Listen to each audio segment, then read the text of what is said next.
My name is Lucy, and about 2 years ago, I married the man I thought was the love of my life, Dave. We had a great relationship, but things started getting sour when my mother in law moved in with us. She's always been a bit of a control freak, but living with her was a whole different story. She would constantly complain about me to Dave, making up stuff about how I don't keep the house clean or how I can't cook properly. I tried my best to keep the peace, but mother in law was like a tornado, and soon my marriage felt like it was falling apart. My husband, who I thought would have my back, started believing everything she said. He didn't even bother asking me for my side of the story. It's like he was under some spell. We argued a lot, and I could feel him slipping away from me. His mom kept poisoning him against me day after day, and he just absorbed it all. One day, mother in law brought home this girl, Eliza. She was the perfect daughter in law in mother in law's eyes. She could cook, she could clean, and she listened to everything mother in law said. Before I knew it, my husband was spending more time with her, and mother in law kept pushing how good they looked together. Then the bomb dropped. Dave asked me for a divorce. I was shattered. He told me that he couldn't live with me anymore and he was going to marry Eliza as his mom had suggested. I begged him to think it through, but he was convinced. We got divorced and he married Eliza within a month.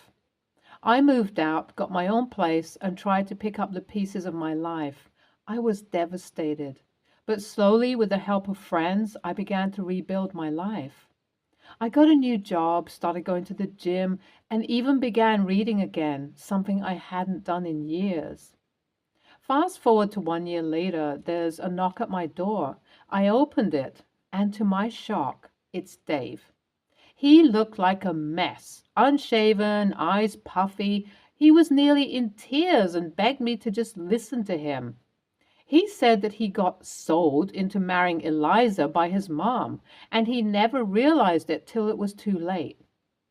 I was so overwhelmed with emotions. Part of me wanted to slam the door in his face, but another part was still the girl who loved him dearly once upon a time. I let him in, and he started pouring his heart out about how his mom manipulated him and how horrible his life had been with Eliza. According to him, mother in law and Eliza got into fights too, and mother in law tried to control their marriage just like she did with ours. He said he understood now what he had put me through and how much he regretted it. Now, I don't know what to do. A part of me feels sorry for him, but another part of me is furious. I built my life from scratch after he shattered it, and now he's here expecting me to take him back because he got a taste of his own medicine? Update 1. After he left that day, I was an emotional wreck. The old feelings were resurfacing, and I was torn between rage and compassion. I decided to talk to my best friend, Jenny, about the whole situation. She has always been my rock, and I knew she would give me sound advice. Jenny was furious when she heard about Dave showing up.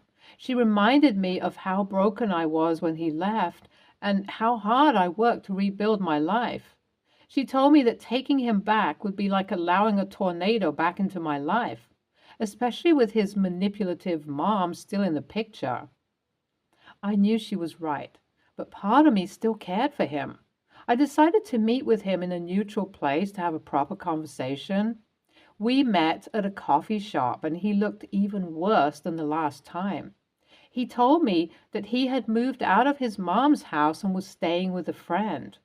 He said he couldn't take the manipulation anymore and admitted that he was blind to how controlling his mom was. He apologized repeatedly for not believing me and for abandoning me. Honestly, I felt sorry for him. I remembered the man I fell in love with, and it was like I could see a glimpse of that man again. But at the same time, I was not ready to just let him back into my life. I had changed. I was stronger and more independent. I wasn't sure if there was a place for him in my new life. I told him that I needed time to think and that we both needed to consider if getting back together was what we truly wanted or if it was just the familiarity and comfort we were seeking. After our meeting, I felt more confused than ever. I went home and began journaling my thoughts, something my therapist had suggested. I listed the pros and cons of possibly getting back together with Dave. I realized that my list of cons was much longer. I spoke to my parents about it, and they were surprisingly calm. They said that they would support any decision I made as long as it made me happy. Right now, I'm at a crossroads. I still care for Dave, but I also love the new life I've built for myself. I know I need to make a decision soon, but it's so hard. Update 2. After my last update, I kept reflecting on my life, my feelings for Dave, and what I really wanted. I even started attending counseling sessions to work through my emotions.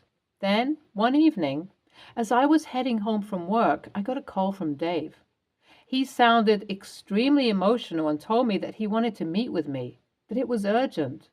My gut told me to go, so we decided to meet at a park nearby. When I got to the park, Dave was already there. He had a stack of papers with him. As I sat down next to him, he handed me the papers. They were divorce papers. He told me he had filed for divorce from Eliza and that it was the first step in making amends for the terrible decisions he had made. We talked for hours that evening. He opened up about how he was attending therapy as well and trying to detach himself from his mother's influence. He said he missed the life we had and was willing to do whatever it took to earn my trust back. Reddit, I was overwhelmed. I could see the sincerity in his eyes, but there was also a lot of pain and regret.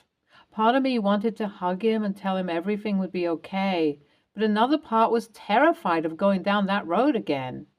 We parted ways that evening with an agreement to take things slowly. We would attend counseling, both individually and as a couple, and try to rebuild our friendship before jumping into anything. Over the next few weeks, we started spending more time together. We attended counseling sessions, went out for coffee, and started talking about our dreams and hopes like we used to. It felt nice. But there was always this nagging voice in the back of my head telling me not to let my guard down. Then, one day, we ran into his mom at the grocery store. She was with Eliza. I felt my heart sink. Dave tensed up, but he held my hand firmly. His mom gave us a cold stare, and then, to my shock, Eliza approached us. She looked at Dave and told him she didn't blame him for wanting a divorce. She said she was also manipulated by his mother and wished us both the best. After that encounter, Dave and I decided to take a weekend trip together to really talk about our future. During the trip, we had a heart-to-heart conversation. We realized that while we still cared for each other, maybe we were trying to chase something that was lost. The trust was broken, and while we could try to rebuild it, we had both changed as people. We decided that maybe it was best to support each other as friends. He needed to work on himself away from his mother's influence, and I needed to continue building the life I had started. So here we are. We're not back together, but we are in each other's lives as friends. It's a bittersweet resolution, but I think it's the best one for both of us. Update 3. After Dave and I decided to stay friends, life went on. We both continued our individual counseling, and I threw myself into my work and hobbies. Meanwhile, Dave moved to another city for a new job opportunity. We kept in touch through texts and occasional calls. Then, about 2 months ago, I was invited to a friend's wedding. I was excited but also a bit anxious as it would be my first time attending a wedding since my divorce. At the wedding, something unexpected happened. I ran into an old friend, Michael. We used to be close in college but lost touch over the years. We ended up spending the entire evening catching up and reminiscing about the good old days. As the night went on, I realized that I felt genuinely happy and carefree for the first time in a long time. Michael asked me out for coffee the next day, and I accepted. We started seeing each other and soon began dating. Meanwhile, Dave heard about me dating again through mutual friends. He called me one night, and to my surprise, he sounded very supportive. He told me he was genuinely happy for me and hoped that I found the happiness I deserved. He also shared that he had started dating someone in the city he moved to and things were going well. Around this time, my therapist suggested that it might be a good time to seek closure with my past and make peace with everything that happened. After giving it some thought, I decided to write a letter to Dave's mom. In the letter, I expressed my feelings and how her actions had affected my life. I also wrote that I forgave her and wished her well. I sent the letter and felt a massive weight lift off my shoulders. Last week, Dave called me and said that he was in town and wanted to meet up. We decided to meet for lunch. When I saw him, he looked happy and content. We shared stories about our new relationships and even laughed about some of the ridiculous things that happened during our marriage. He then handed me an envelope. Inside was a letter from his mom. It was a heartfelt apology for everything she had done. She wrote that after receiving my letter, she realized the error of her ways and had started attending counseling herself. She thanked me for being the bigger person and for helping her see what she needed to change in herself. As Dave and I parted ways, we hugged and made a promise to always be there for each other as friends. We both found happiness and peace in our new lives, and we could look back at our past without pain. Now I'm sitting here writing this update with a heart full of gratitude and contentment. I never thought I would be in this place after everything that happened, but life has a way of surprising us. I want to thank all the Redditors who have followed my story and offered advice and support. Your words have been invaluable in helping me find my way through the storm. I'm excited for this new chapter in my life, and I hope that anyone reading this who may be going through a tough time knows that there is light at the end of the tunnel. NAH, no a-holes here. You made a super mature decision, Lucy. It's fantastic that both you and Dave realized that you needed to work on yourselves before jumping into anything. That's real growth. And hats off for being the bigger person and sending this letter to his mom. The fact that she responded positively is like the cherry on top. This is like one of those rare AITA stories with a wholesome ending, sending you tons of positive vibes for your new relationship and your new life. NTA, not the a-hole. Oh my God, Lucy. I've been following your story since your first post. What a roller coaster, honestly. I think you showed incredible strength and grace through all of this. I'm not sure I could have been that mature. It's sad that Dave didn't see his mom's true colors earlier, but better late than never. He's not entirely blameless, but he seems to have genuinely changed.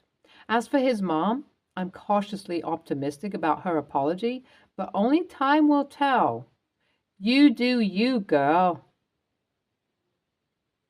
Next story. Hi, Reddit. I'm John, a 35-year-old divorced dad with two amazing kids, Emma 10 and Mike 8. My ex-wife Lisa and I separated 5 years ago, and she's now remarried with a 2-year-old son named Max from her new marriage. I need to know if I was the a-hole in a recent situation, so let me explain what happened. After our divorce, Lisa and I agreed to share custody of our kids. We usually keep things civil, and our priority has always been the well-being of Emma and Mike. We both live in the same town, so the kids switch between our houses every week. They've adjusted well to the arrangement, and they love their half-brother Max. So here's where things went south. Last Friday, I got a frantic call from Lisa. She told me there was an emergency with her husband's family and she needed to go out of town immediately. She asked if I could take care of Max along with Emma and Mike for the weekend. My immediate response was no. Max is not my child, and I didn't think it was my responsibility to look after him. Lisa got really angry and told me that I was being heartless. She argued that Emma and Mike might want to spend time with their half-brother, and as their dad, I should consider what's best for them. I told her that she should have thought of a backup plan for situations like this, and that I shouldn't have to pick up the slack for her new family. We ended the call on a very sour note. After hanging up, I started to feel a wave of guilt wash over me. Emma and Mike were in the room and had overheard the conversation. They asked me why I didn't want Max to stay with us. I explained that while I love them very much, Max is not my child, and it's not my responsibility to look after him, especially on such short notice. Emma, being the wise soul that she is, told me that Max is still family because he's her brother, and families should help each other. This made my heart sink. I started thinking maybe I was being too harsh. However, I stood by my decision because I believe boundaries are important. My relationship with Lisa ended when we got divorced, and I feel that I have no obligations towards her new family. But then there's the part of me that thinks about my kids and what they feel. So here I am, torn and confused.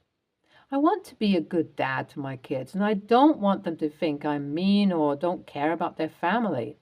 But at the same time, I don't want to set a precedent where I'm expected to step in for Lisa's family emergencies.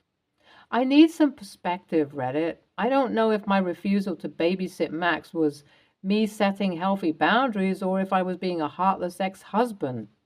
I want my kids to be happy, but I don't know if I should be making sacrifices that involve my ex-wife's new family. Update 1. It's been a few days since I last posted about my situation with my ex-wife Lisa and her request to babysit Max, her son from her new marriage. I received a lot of feedback and advice from you guys, and I appreciate it. I've got some updates to share. First off, I spent the weekend thinking a lot about what Emma, my 10-year-old daughter, said about Max being family. It made me reflect on my own relationships with my siblings, and I realized that I didn't want my kids to miss out on having a close bond with their half-brother. So I decided to have a talk with Emma and Mike. We sat down and I asked them how they felt about Max and if they would want to spend time with him, even if it meant that I had to look after him sometimes. They were both very honest and told me they liked Max and considered him their little brother. They also said they wouldn't mind if he stayed over occasionally. This chat with my kids was a turning point for me.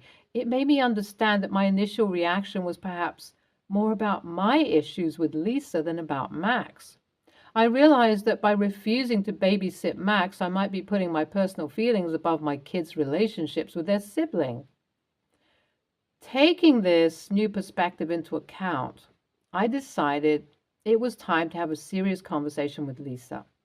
I called her up and asked if we could meet to discuss things. She agreed, albeit cautiously. We met at a local coffee shop. The atmosphere was tense initially, but I took a deep breath and started. I told her that my kids had expressed that they wanted to have a relationship with Max, and I didn't want to stand in the way of that. However, I also made it clear that we needed to establish boundaries and communicate more effectively. I suggested that we should have a clear plan for emergencies, and she shouldn't assume that I can always take care of Max. She listened and surprisingly agreed. She apologized for springing the request on me so suddenly and acknowledged that it was unfair. We then talked about how we could work together for the sake of the kids. One thing we agreed on was to occasionally have Max over at my place when Emma and Mike are there, but only if it's planned in advance and not used as a regular babysitting option. Walking out of the coffee shop, I felt a huge weight lift off my shoulders. I realized that this wasn't just about Max. It was also about showing my kids how adults can communicate and compromise for the sake of family. I'm not saying that everything is perfect now, but I feel like we have taken a step in the right direction. My kids are happy, and that's what matters most to me. I'm still cautious about how things will unfold, but I am open to giving this new arrangement a try. Update 2. The new arrangement we made, where Max would occasionally come over when Emma and Mike were with me, seemed to be working well at first. The kids loved spending time together, and I felt good knowing that I was fostering a bond between siblings. However, one weekend, Lisa called me saying she needed me to take Max because she and her husband had made plans. I reminded her that we agreed only to do this in emergencies and that this didn't qualify.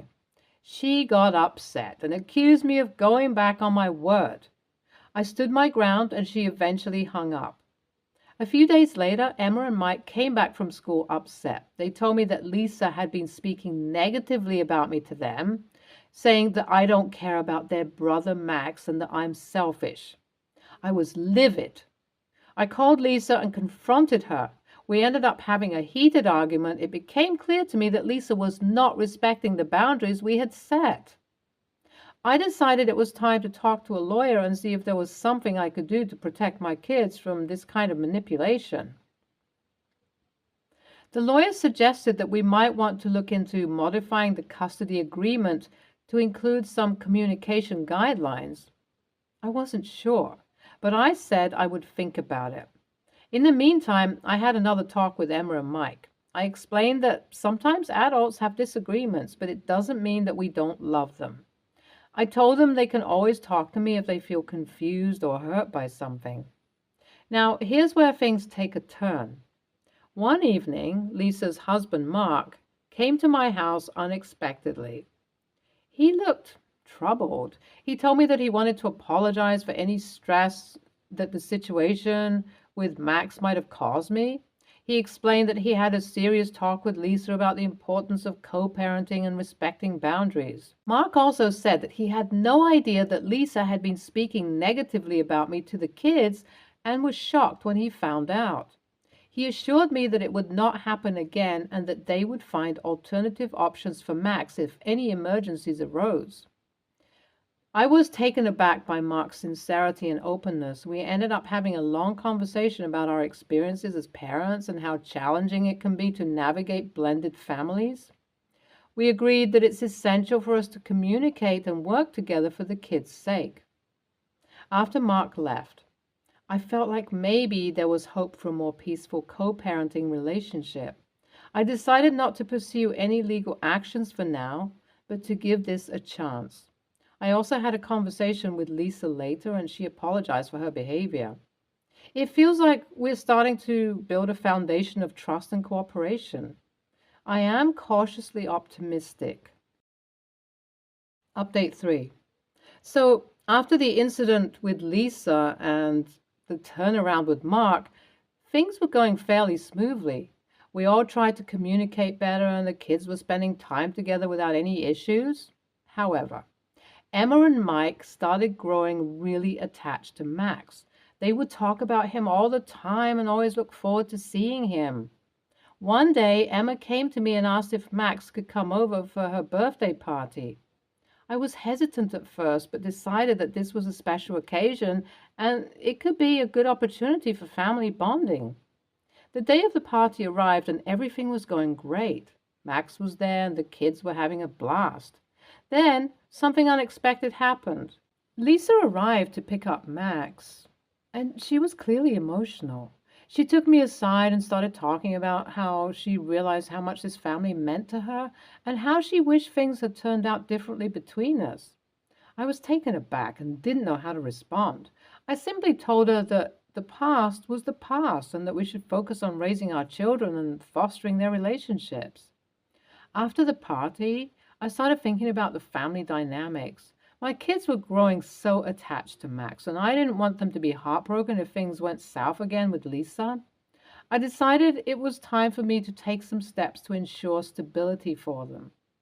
I called a family meeting with Lisa and Mark. I explained my concerns and suggested that we should consider having a formal agreement regarding the kids' interaction and communication guidelines.